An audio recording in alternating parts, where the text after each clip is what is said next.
وراحة روحي رجاء قربكم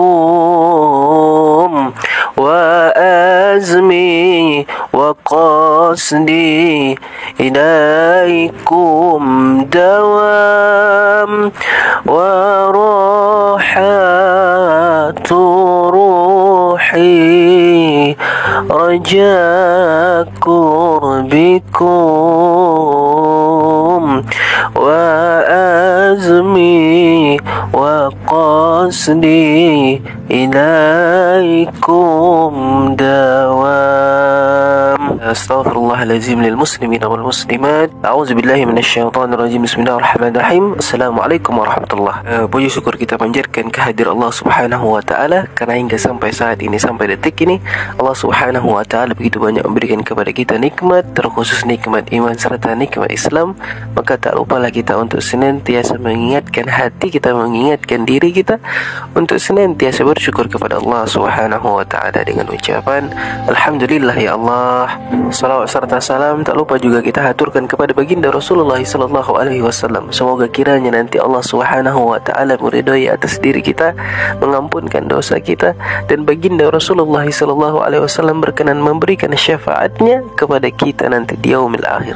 Amin ya Allah. Dengan ucapan Allahumma salli ala sayyidina Muhammad wa ala ali sayyidina Muhammad.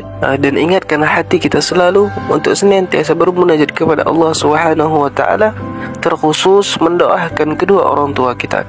Semoga nanti kita mendapatkan ampunan Allah dan kita termasuk ke dalam golongan anak-anak yang berbakti kepada kedua orang tua dengan ucapan Allahumma ighfirli dzunubi wa liwalidayya warhamhuma kama rabbayani shaghira. Nama Allah Asmaul Husnanya Allah Subhanahu wa taala yang ke-20 yaitu Al-Alim. Qala ba'dul a'imma al-alim walladhi adraka syai'a bihaqiqatihi. فعلمه تعالى شامع لجميع المعلومات محيط بها شامع على وجودها لا تخفى عليه خفية وجحيرة وبتينة دقيقة وجليلة أولها وأخيرها وجملتها وتفصيلها وعلمه خير مستفادة من العشية بل العشية مستفادة منه.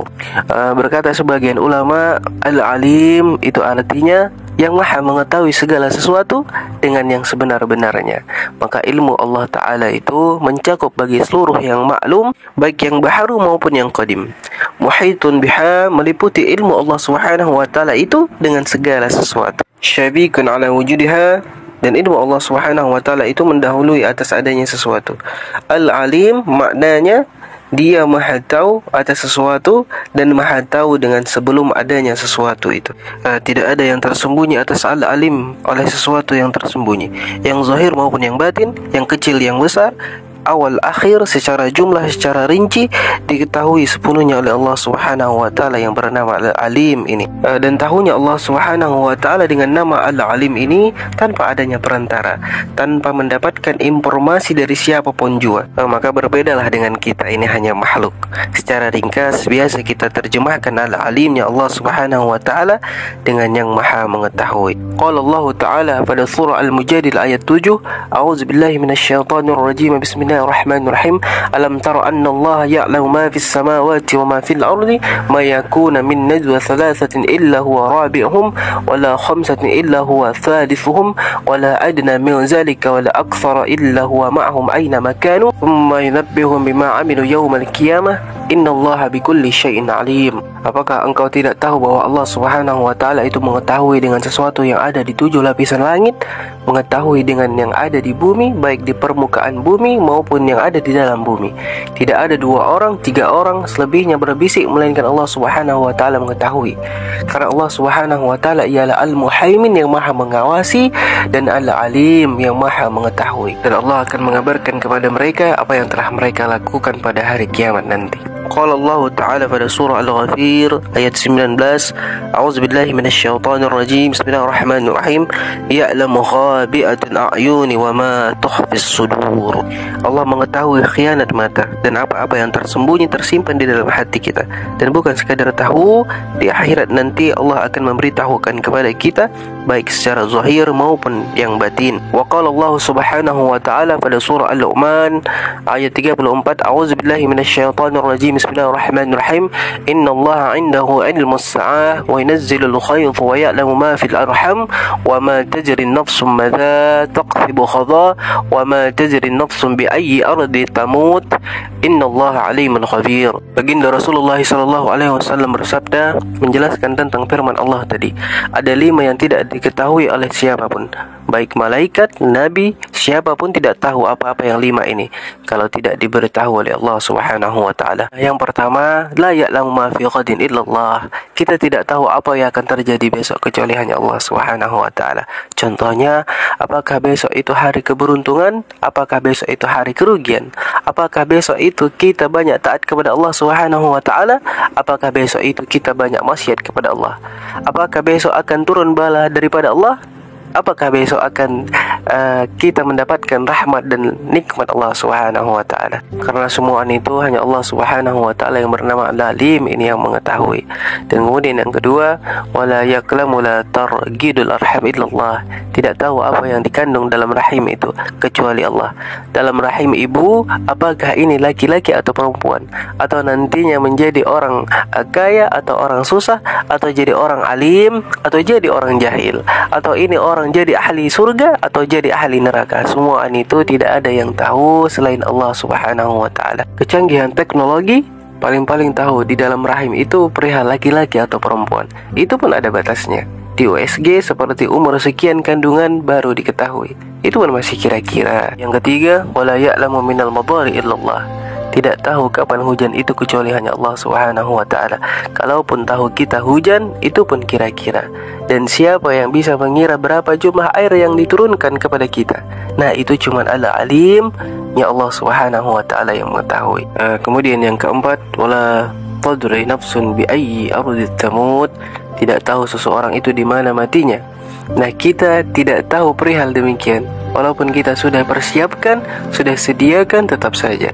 Nah, perkara di mana kita mati itu hanya Allah Subhanahu wa taala yang tahu. Seperti apapun hebatnya, canggihnya teknologi, tidak akan bisa tahu di mana kita ini mati. Dan yang terakhir, wala ya'lamu ma tasya'a illallah. Tidak akan tahu kapan hari kiamat itu kecuali Allah Subhanahu wa taala. Kalau ada orang yang menyampaikan hari kiamat terjadi tanggal sekian, bulan sekian, tahun sekian, kita wajib tidak percaya. Jangankan ada orang, Nabi kita sendiri pun ketika ditanya oleh malaikat Jibril, wahai Rasulullah, mata sa'ah, kapan kiamat itu terjadi? Apa jawaban baginda Rasulullah sallallahu alaihi wasallam? Bi khamsin la ya'lamuhuma illallah. Yang mengetahui kapan terjadinya hari kiamat itu hanya Allah. Kita hanya diberitahu tanda-tandanya, tanda kecil, tanda-tanda besar, tanda mendekati hari kiamat. Kapan persisnya, itu hanya Allah Subhanahu wa taala yang tahu. Jadi kemampuan kita ini hanya sebatas zarah, sesuatu yang sangat kecil pada diri kita. Karena sangat banyak yang tidak kita ketahui apa-apa yang terjadi, sehingga dalam diri kita pun banyak yang kita tidak tahu. Itulah Allah Subhanahu wa taala yang bernama Al-Alim, yang mengetahui segala sesuatu dimanapun, kapanpun. Allah tahu dengan sebenar-benarnya. Jadi ketika waktu Fir'aun mengaku Tuhan, Fir'aun ini lebih jahat daripada iblis. Karena iblis itu sudah paling jahat, tapi tidak berani mengaku Tuhan. Nah, Fir'aun ini berani dia mengaku Tuhan. Padahal kalau dilihat dari kesaktian, jauh lebih sakti iblis daripada Fir'aun. Karena iblis bisa menghilang, bisa berubah bentuk, jadi manusia, jadi segala macam. Fir'aun tidak bisa. Nah, iblis yang paling hebat ini pun tidak berani mengaku Tuhan. Tapi Fir'aun berani dia mengaku Tuhan. Karena orang yang mengaku Tuhan mesti mengetahui segala sesuatu yang ia ciptakan. Suatu hari iblis berubah rupa menjadi manusia, datang bertamu ke rumah Fir'aun. Iblis mengetuk pintu, tuk tuk tuk. Siapa, ujar Fir'aun? Lah, kata iblis, tapi engkau mengaku Tuhan, kenapa tidak tahu siapa di balik pintu? Karena orang yang mengaku Tuhan mesti Al-Alim, yang maha mengetahui. Jangankan di balik pintu, di dalam hati kita pun Al-Alim itu pasti tahu. Firman Allah Subhanahu wa taala di dalam Al-Qur'anul Karim pada surah Al-An'am ayat 59, A'udzubillahi minasyaitonirrajim. Bismillahirrahmanirrahim.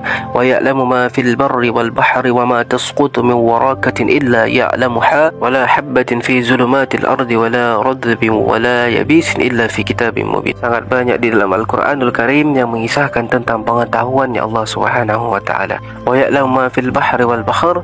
Allah Subhanahu wa taala yang bernama Al-Alim mengetahui apa yang ada di daratan dan juga di lautan. Berapa jumlah ikan di laut, ada dalam catatan Allah Subhanahu wa ta'ala. Oh, ikan sekian miliar. Nah, berapa ekor hiunya, berapa ekor pausnya, berapa ekor kakapnya, semua itu Allah Subhanahu wa ta'ala mengetahuinya. Tidak ada yang jatuh daripada daun, Allah tahu. Daun yang jatuh, berapa miliar daun di muka bumi, ada selembar daun yang gugur di depan rumah kita, Allah tahu. Wala habbatin fi zulumatil ardi, biji yang kecil di kegelapan malam, Allah tahu. Yang kering, yang basah, semuaan itu tidak terlepas daripada pengetahuan ya Allah Subhanahu wa ta'ala. Oleh karena itu Allah Subhanahu wa ta'ala disebut sebagai Al-Alim, yang maha mengetahui. Al-mu'min bismillahirrahmanirrahim ayyaktafiya wa ya'na'a bi'ilmillah fi ta'ati. Nah, apa keuntungan yang akan kita dapatkan ketika kita beriman dan percaya dengan nama Allah Subhanahu wa ta'ala Al-Alim ini? Bahwa kita merasa cukup, merasa puas dengan tahunya Allah Subhanahu wa ta'ala pada waktu taat kita kepadanya. Nah, contohnya kita berbuat taat, berbuat ibadah, rasa hati Allah sudah tahu dengan namanya Al-Alim, sudah cukup, sudah aman kita. Perkara orang lain tidak tahu, tidak ada urusan bagi kita. Al-muqtafi bi ilmillah la yura bi amali. Kalau kita ini sudah merasa cukup bahwasanya Allah Subhanahu wa ta'ala mengetahui amal kita, kita akan selamat daripada perbuatan-perbuatan hati yang tidak baik. Contohnya seperti riya. Imam Ali karramallahu wajhah berkata, lil mura'i thalathu alamat, ada beberapa tanda yang menunjukkan bahwa seseorang itu riya. Yaqsalu idza kana wahdah, malas beribadah apabila sendiri. Wa yanashaku idza kana min nas, dan ia rajin, semangat apabila ada manusia. Nah, kalau ia benar beriman kepada Allah Subhanahu wa ta'ala yang maha tahu, Al-Alim, jelas pasti tidak ada perbedaan antara ibadah di waktu sendiri atau ibadah di tengah manusia. Wa yazidu fil amal idza uthna alaihi wa yanqusu idza zumma. Tanda orang riya lagi, bertambah beramal apabila disanjung, apabila dipuji, dan sebaliknya ketika tidak mendapat pujian, tidak mendapat sanjungan, berkurang amalnya. Qala Allah Ta'ala, bismillahirrahmanirrahim, fawailul lil musallin allazina hum an salatihim sahun allazina hum yura'un. Nah, kalau kita sudah beriman Allah maha mengetahui, maka kita beribadah kepada Allah, berbuat baik kepada manusia, merasa cukup dan puas kalau semuaan itu sudah diketahui oleh Allah Subhanahu wa ta'ala. Perihal orang lain tidak tahu, bukan urusan kita. Bahwa ayyastakilla bil ilmi, bahwa dia bekerja sepanjang hidupnya dengan ilmu. Kenapa? Karena Allah Subhanahu wa ta'ala itu maha berilmu. Jadi aku mesti suka ilmu, suka belajar. Nah, ilmu apa yang mesti kita sibuk pelajarinya? Ada dua ilmu. Nah, bagaimana supaya ibadah yang kita lakukan itu sah? Yang kedua, bagaimana ibadah yang sudah sah tadi diterima oleh Allah Subhanahu wa ta'ala. Nah, tuntutlah kedua ilmu itu, ilmu supaya ibadah itu sah, ilmu tauhid dan fikih. Nah, bagaimana supaya ibadah kita itu sah, sembahyang kita itu sah, seperti apa? Seperti ini, seperti ini, seperti ini. Bagaimana puasa kita itu sah, seperti apa? Seperti ini, seperti ini, seperti ini. Bagaimana zakat kita supaya sah, seperti ini, seperti ini, seperti ini. Dan bagaimana umrah kita itu supaya sah, seperti ini, seperti ini. Nah, mesti ada ilmu, sibukkanlah kita menuntut ilmu itu yang namanya fikih dan tauhid. Dan kemudian yang kedua, bagaimana supaya semua ibadah yang sah tadi bisa diterima oleh Allah Subhanahu wa ta'ala.